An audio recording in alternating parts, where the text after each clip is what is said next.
Eu vou compartilhar com você agora 8 hábitos, 8 coisas que, assim, transformaram quem eu sou. Existe uma Rafa antes dessas 8 coisas colocadas em prática e existe uma Rafa depois dessas 8 coisas colocadas em prática. Então, assim, transformou minha vida, transformou quem eu sou e naturalmente me colocou em outro patamar. Me colocou em outro patamar, eu não posso negar. Muitas pessoas, inclusive, que me conheceram antes de tudo isso e me veem hoje em dia, dizem que eu fiquei irreconhecível. Isso se transpôs, né, transcendeu até para minha aparência. Então, olha só o poder de tudo isso que eu vou te contar. Eu fiz um roteiro básico aqui para eu não me perder compartilhando essas coisas com vocês e deram 8 hábitos, né? Deram 8 hábitos. Dentro deles existem mais outras coisas que a gente precisa incorporar também. Mas esses foram os macros que eu entendi que foram a partir daí que eu consegui chegar em outros micro hábitos, micro pensamentos e que efetivamente transformaram a minha vida. Primeiro de tudo, eu fui humilde e eu aceitei que eu precisava de ajuda. Eu venho de uma família disfuncional. Eu acho que isso não é algo novo para ninguém, principalmente para pessoas que são millennials, né? Pessoas que nasceram ali na década de 90. E essa disfuncionalidade, ela trouxe muitas consequências para o meu comportamento, né? Para a maneira como eu interagia com o mundo, de modo geral.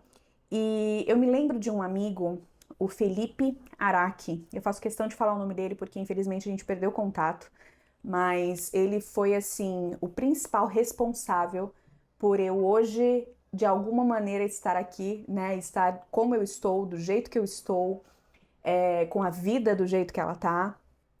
Então, se em algum momento você assistir esse vídeo, Fê, obrigada por tudo. Conheci o Felipe no ensino médio, eu estudava numa escola perto de casa e eu me lembro que depois que a gente se formou, a gente continuou sendo amigo ali por um tempo, conversando por um tempo, e ele entrou na faculdade de psicologia, ele começou a cursar psicologia. E eu me lembro de, em uma das nossas conversas, eu tá falando assim, tipo, tranquila sobre as coisas. Tranquila sobre as coisas, assim, de ai minha mãe, ai meu pai, ai eu não sei o que eu gostaria de fazer, ai meu namoro, ai meu trabalho, ai, enfim, né? Aquilo que normalmente a gente faz com todos os amigos que são solícitos e nos ouvem. E aí ele virou pra mim muito sábio, e disse: Rafa, por que que você não faz terapia? Na hora que ele me falou isso, eu me lembro de ter dado um erro cerebral. Deu um erro. Ficou tela azul, MS-DOS. Ficou tela azul, ficou tipo tudo, né, apagado assim. E eu consegui pensar em absolutamente nada. Ele só me jogou isso e eu fiquei dias absorvendo essa pergunta, porque eu nunca tinha ouvido falar em terapia, eu não sabia o que era isso, eu não sabia para que servia isso. Eu só sei que, cara, ele falou, eu absorvi e, sei lá, acho que 2, 3 dias depois eu virei para ele e falei assim: tá, me passa aí um contato, né, de alguma pessoa, de alguma profissional, de algum profissional para eu ir atrás e conhecer e entender. Ele me passou o telefone da minha primeira terapeuta, que assim, Deus no céu e ela na terra. Ela foi, de longe, uma das principais pessoas que literalmente com as mãos me tirou do fundo do poço da onde eu estava. E eu não digo fundo do poço assim de tristeza, de depressão, de miséria, nada disso. Eu vivia num estado de consciência dissociado. Tipo, eu não sabia quem eu era, eu não sabia o que eu estava fazendo, eu não sabia, consequentemente, o que eu queria, eu não sabia nada sobre nada. Eu estava literalmente vivendo no automático sem perceber que eu estava vivendo no automático. Isso é uma coisa muito triste, né? E é uma coisa que pode nos levar à depressão. Essa depressão que ela é mais causada por coisas sociais, né? Não por coisas químicas, né? Porque às vezes você tem uma deficiência hormonal que pode ocasionar nisso. Enfim, não vou me adentrar porque eu não sou especialista, não sei. Mas viver nessa dissociação e não saber que você está dissociado, que você está acordando às 8, pegando um ônibus, indo trabalhar, voltando, ganhando ali um salário mínimo, sem conseguir fazer as coisas que você gostaria, sem ter tempo para fazer as coisas que você gostaria, ou pior, sem nem saber o que você gostaria de fazer, se não fosse o que você já está fazendo, que foi de alguma maneira imposta para você, né? Que foi de alguma maneira dita para você que você tinha que fazer, como estudar tal coisa, ou estudar qualquer coisa, mas estudar, trabalhar em tal coisa, ou trabalhar em qualquer coisa, mas trabalhar, enfim. Foi a partir daí, eu comecei a fazer terapia, foi a partir daí que mesmo sem eu me sentir triste, nada do que normalmente as pessoas acham que precisa estar sentindo para você ir atrás de um terapeuta. Eu simplesmente me despi de qualquer preconceito, porque isso já faz parte da minha característica, eu sou assim mesmo. Então eu tenho sorte, né, por eu já ser assim mesmo, por eu saber que, na verdade, por eu conseguir não ser preconceituosa. As coisas elas aparecem, eu analiso, tenho o meu próprio pensamento crítico e eu decido se eu quero ou não fazer aquela coisa. Pode ser que eu não queira naquele momento, mas no momento futuro eu queira. Enfim, eu sempre fui despida de qualquer tipo de pré-julgamento sobre qualquer coisa. Foi aí que eu entendi, né, começando ali as sessões de terapia, que eu entendi que a terapia ela servia para muito além do que o dito popular dizia. O dito popular dizia que se você é louco, você faz terapia, se você é louco, você vai no psiquiatra. E não, você não precisa ser louco. Inclusive, o louco não admite que é louco.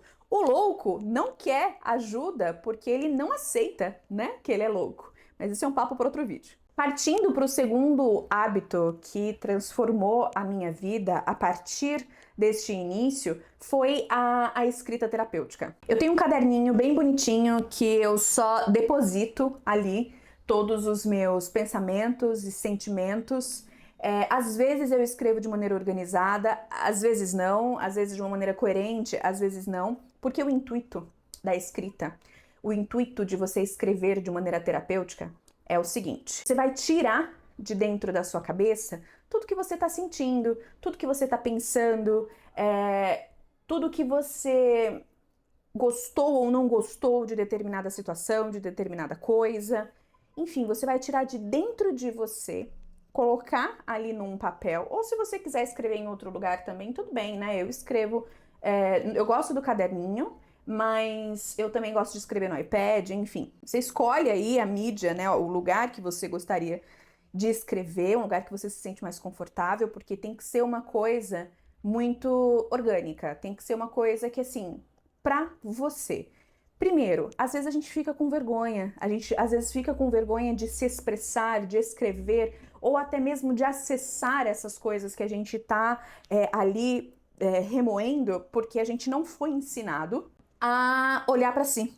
A gente não foi ensinado a analisar os próprios sentimentos, a entender por que está sentindo aquilo que está sentindo, sem contar que a gente foi ensinado que existem sentimentos bons e sentimentos ruins, né? Como, por exemplo, sentimentos bons. Alegria, empolgação, entusiasmo, paz. Dizem que esses são sentimentos bons.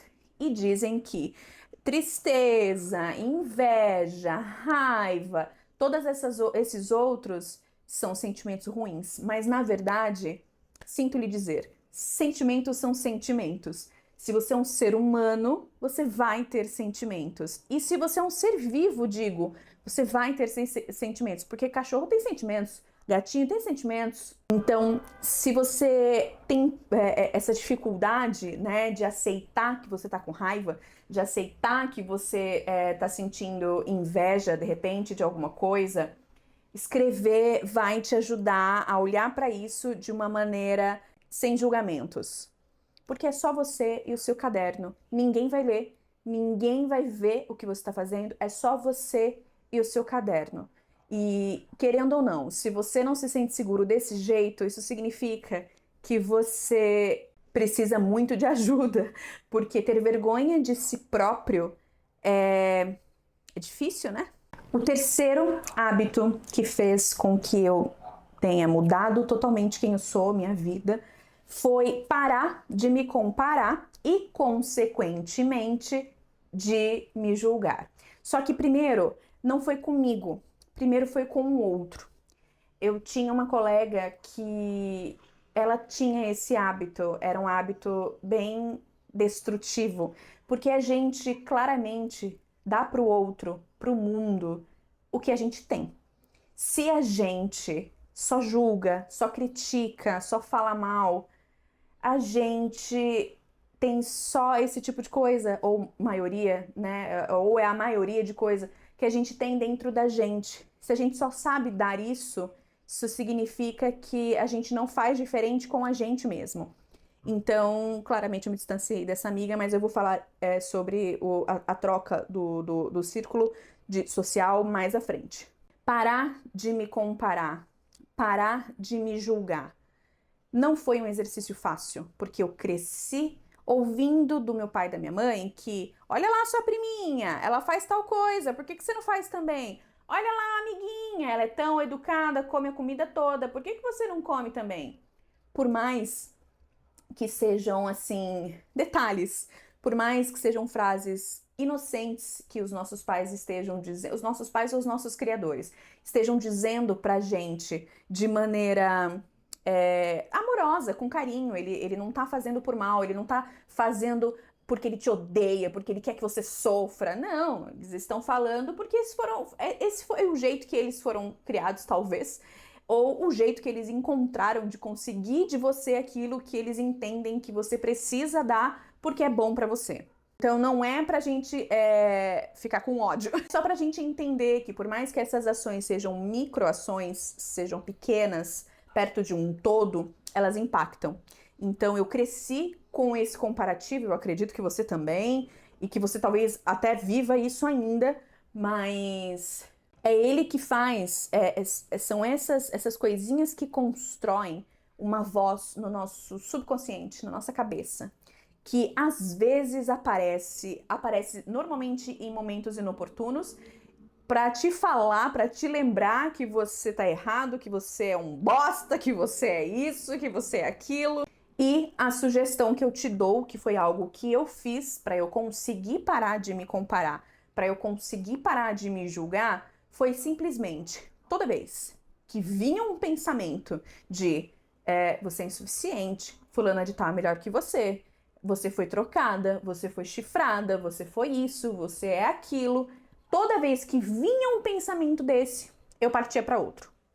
Bem coisa de loucão mesmo. Vinha um pensamento, uma autocrítica, vinha uma comparação de olhar o corpo de alguém e falar, porra, queria ser assim, ou o cabelo de alguém, ou a conta bancária de alguém. Anyway, toda vez que vinha esse pensamento de autocrítica e de comparação, eu simplesmente buscava outro pensamento. Não é uma tarefa fácil, não é um exercício fácil, mas é um exercício e a gente precisa executá-lo com constância, com frequência, para que ele se torne automático. Pensa assim, o seu cérebro é uma criança e você é um adulto responsável. Você vai treinar o seu cérebro a responder a comandos que você entende que sejam comandos saudáveis para você. Mas antes de você fazer isso, você precisa estudar e entender o que efetivamente é saudável para você ou não. E que estudo é esse? Não é lendo livro, quer dizer, é lendo livros também, mas não é uma coisa engessada, não é uma parada assim que é para todo mundo, igual para todo mundo. Mas é um livro ou um hábito ou um exercício de autoconhecimento. No fundo, aquela frase, só você sabe o que é bom para você, é verdade. O problema é que a gente não se conhece. Por isso que a gente toma decisões precipitadas, decisões erradas e fica triste e tudo mais.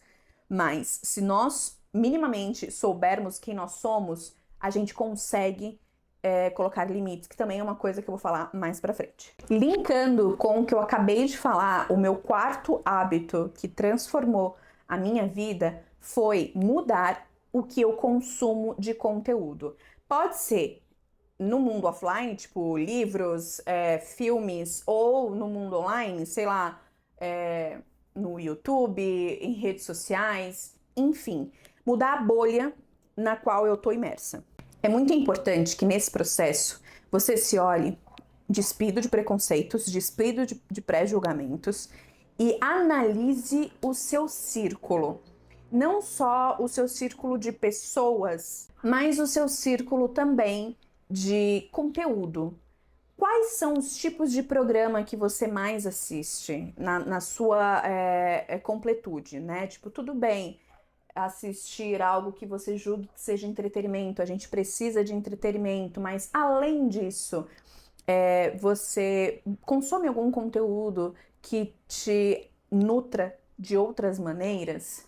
Isso é uma coisa muito polêmica e muito complexa ao mesmo tempo, porque existem pessoas que fogem da realidade usando drogas, bebendo bastante, usando drogas ilícitas e também consumindo conteúdos que não são agregatórios. Não no sentido de serem conteúdo lixo, mas no sentido de não trazerem nenhuma melhora para sua vida.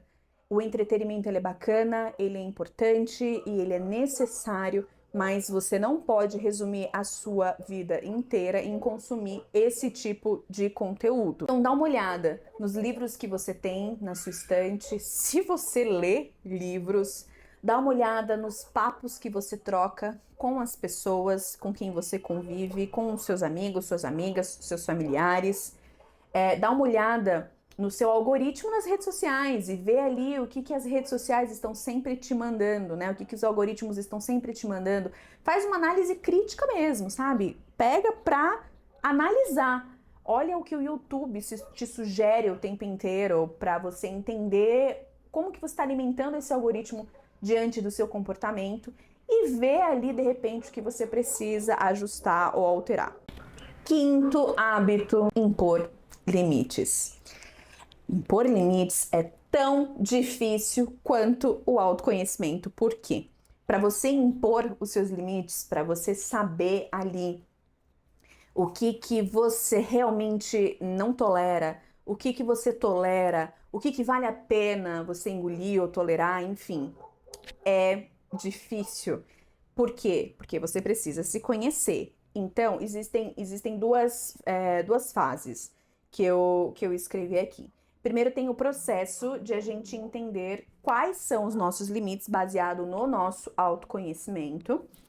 E conforme a gente vai entendendo isso, conforme a gente vai aplicando isso, a gente vai simultaneamente trabalhando a nossa autoestima. Tudo isso que eu disse aqui até agora, todos esses 5 hábitos que eu compartilhei com você até agora, são hábitos que trabalham para nossa autoestima, são hábitos que colaboram para a construção e manutenção da nossa autoestima. Mas o impor limite, ele é libertador.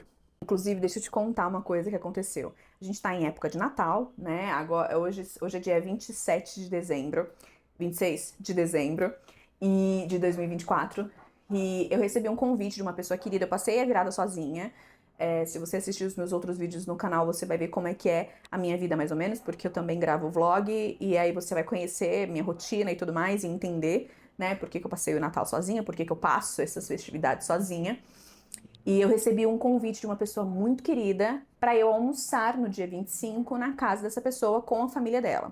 Mas existe uma pessoa que integra a família dela, que é uma pessoa, sabe aquelas tia sem noção, aquelas tia de os namoradinho, ou nossa, que horror, você tem tatuagem na cara, ou nossa, você engordou. Sabe essas pessoas inconvenientes, essas pessoas que ainda não entenderam que respeito existe? Então, existe uma pessoa dessa que integra a família dessa pessoa querida que me convidou. E na hora que ela me ligou, no próprio dia 24 que ela me ligou para me fazer esse convite, eu disse que iria. Mas depois eu senti uma coisa esquisita somatizando no meu corpo. Um incômodo, sabe? Uma angústia, um incômodo. E eu decidi prestar atenção, mas fiquei na minha. Passei a virada, fui dormir, comi, enfim, passei. No dia seguinte, eu decidi mandar uma mensagem para essa pessoa querida, dizendo que eu agradecia muito o convite, mas que por conta de determinada pessoa ter um comportamento X, eu não estava disposta a lidar com isso. Existem pessoas que estão preparadas, que estão dispostas a rebater qualquer crítica, qualquer coisa e ficar bem com isso.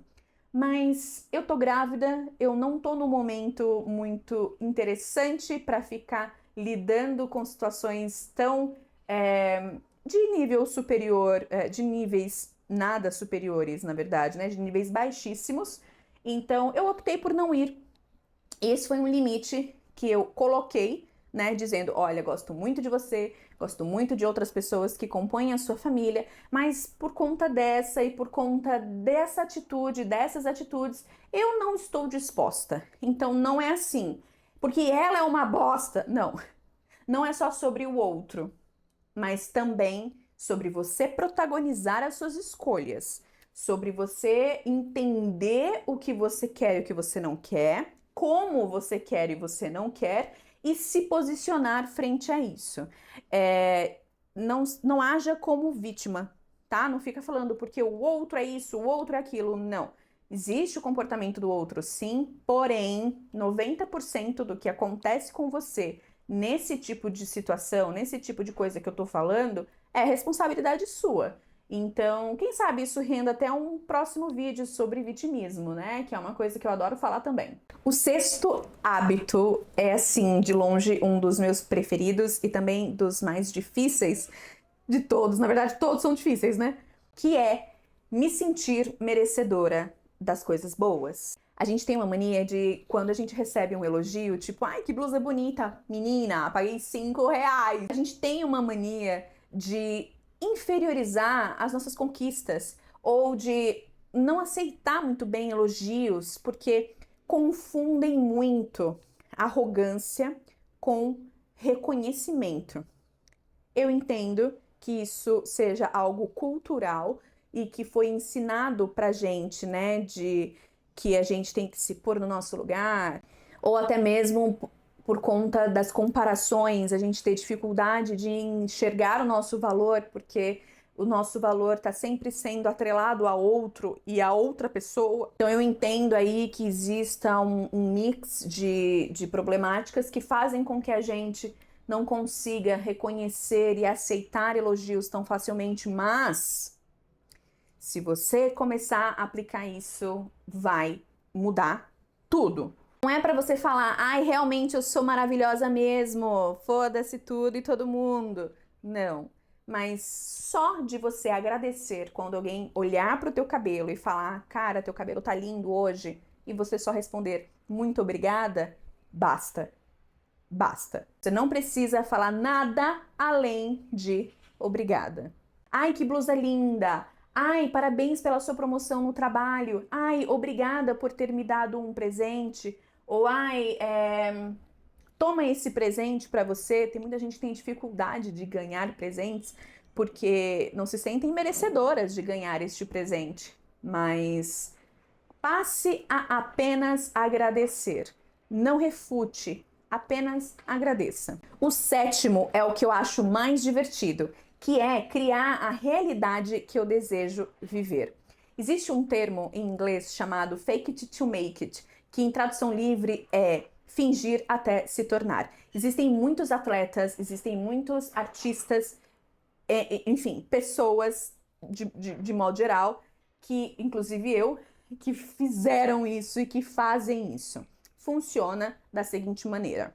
Independente de você acreditar em energia de universo ou não, energia de atração, enfim, independente de você acreditar nessas coisas, criar uma realidade dentro da nossa cabeça que nós gostaríamos de viver e começar a se comportar de acordo com o que você gostaria de estar fazendo, de estar vivendo, de estar sentindo naquele momento, faz com que você consiga reconhecer as conquistas que te aproximam desses objetivos, desse lifestyle que seja, e faz com que você se sinta muito mais presente do que realmente normalmente a gente se sente presente no nosso dia a dia. Então, para te ajudar, vou te dar uma sugestão.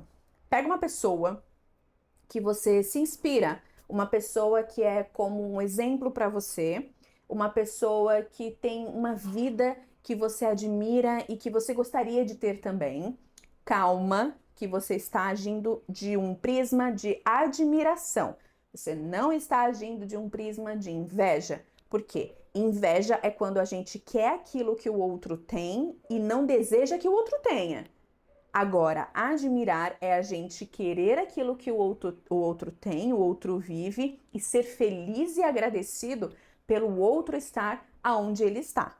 Tendo isso posto, tendo isso muito claro, pega essa pessoa que seja referência na sua vida, que seja uma pessoa que... Pode ser uma pessoa que você nem convive, não tem problema, pode ser uma influenciadora, um influenciador digital, pode ser um parente, pode ser um amigo de um amigo, não importa. Pega essa pessoa, anota o que você observa de interessante nela, anota o que ela faz para ela ter o que ela tem, para ela ser o que ela é, desmembra tudo isso em comportamentos, em atitudes diárias e execute. Execute como se você já fosse essa pessoa. Execute como se você já vivesse a vida que você deseja construir. É transformador. E o oitavo, último hábito pra gente terminar esse nosso papo aqui é se arrumar todos os dias. Parece besteira, eu sei. Ainda mais agora, com essa parada de home office, que as pessoas saem menos, dependendo, né, do seu trabalho aí, que você tem. As pessoas saem menos na rua, as pessoas fazem menos coisas na rua. Eu mesmo sou uma pessoa que trabalho em casa e o meu lazer e entretenimento também é 95% em casa, porque sou uma pessoa introvertida e eu adoro momentos só comigo mesmo, fazendo só as coisinhas que eu gosto. Então eu tô sempre em casa. Mas independente disso, independente de se alguém vai me ver ou não, eu estou com uma roupa bacana. Não precisa ser uma roupa fashion que eu vou usar para ir no shopping, mas é uma roupa bonitinha, arrumadinha, que nem eu tô agora. Eu tô com uma regatinha básica da Trifil aqui embaixo, uma terceira peça, uma camisa, enfim, tô com as joias que eu gosto, tô com um brinquinho, passei uma maquiagem, arrumei o cabelo, passei uma maquiagem bem levinha mesmo, nada demais, tô com o meu smartwatch aqui no punho, porque eu acho bonito, enfim. Estar apresentável para você mesmo quando você se olha no espelho faz toda a diferença. O seu cérebro entende que você tá bem, porque nós somos visuais. O seu cérebro vai olhar para a sua aparência, vai ver que você está aparentemente bem, que você está saudável. A sensação de banho também é muito gostosa. Então, se você tiver ou puder ter esse hábito de acordar, tomar o seu café e tomar um banho, vai ajudar muito também na sensação de bem-estar que o seu corpo vai precisar ter para passar o dia aí numa boa. Enfim, em resumo, esteja apresentável e esteja apresentável para você. A gente tem esse costume, né, de se arrumar para os outros, se arrumar para sair. E quando tá em casa, tá descabelada, tá com remela nos olhos, tá com pijama puído. Não faça isso com você. É um processo de autocuidado que ajuda na manutenção e nutrição da autoestima.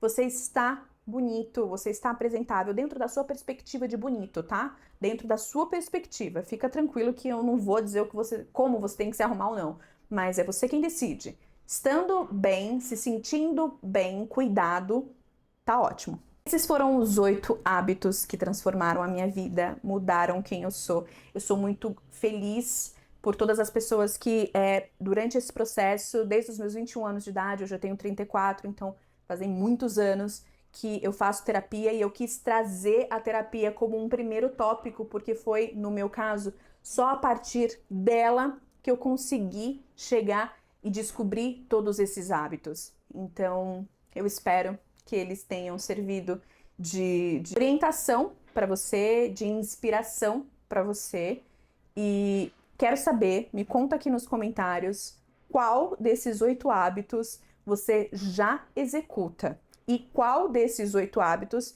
você ainda não executa, mas pretende executar agora em 2025. Obrigada por assistir.